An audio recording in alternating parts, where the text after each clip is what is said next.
अस्सलाम वालेकुम नाज़रीन, सिंध ऑनलाइन टीवी में भलीकार आवां मुमल पमर शामिल करूं था हिन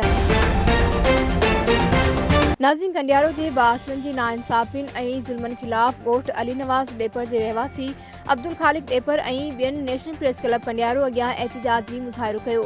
सिंध ऑनलाइन टीवी जी रिपोर्टर असद जाफ़री मूजिब अब्दुल ख़ालिक ॾेपर ॿुधायो त इसाक ॾेपर, जान मोहम्मद ॾेपर, मिठल ॾेपर मूंसां तमामु घणो ज़ुल्म करे आहिनि। अहिड़ो केस अदालत सगोरी में हलंदड़ आहे। राति जो हू हथियारनि जे ज़ोर ते मुंहिंजे घर आया ऐं असां ते तशदुद कयो ऐं ज़ोरी मुंहिंजी ज़ाल नुसरत ख़ातून, मुंहिंजी अमर जुलेखा ऐं मुंहिंजी भाणेजी ईरम खे ज़ोरी अगवा करे खणी विया।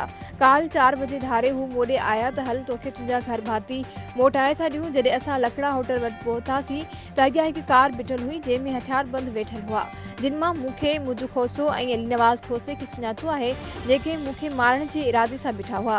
पर मां वंझ वठी हुननि खां जान छॾाई आहे। मूंसां वॾो ज़ुल्म आहे। हुन वसवारनि खे अपील कई आहे त मूंखे मुंहिंजा अगवा कयल घर भाती वापसि कराए ॾिना वञनि ऐं असांखे अहिड़नि ज़ालिमनि खां बचायो वञे। इसाक, जान मोहम्मद, मिठल, मुझो खोसो ऐं अली नवाज़ खोसो खे जल्द गिरफ़्तार करे असां सां इंसाफ़ कयो वञे। वधीक ख़बरूं ऐं अपडेट्स जे लाइ ॾिसंदा रहो सिंध ऑनलाइन टीवी।